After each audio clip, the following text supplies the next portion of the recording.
inserting in the catheter, put on the semen bag, and then make sure that we see that the semen is moving inside the baby.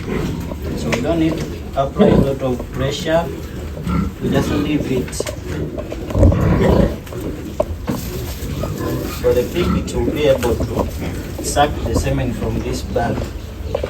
So massage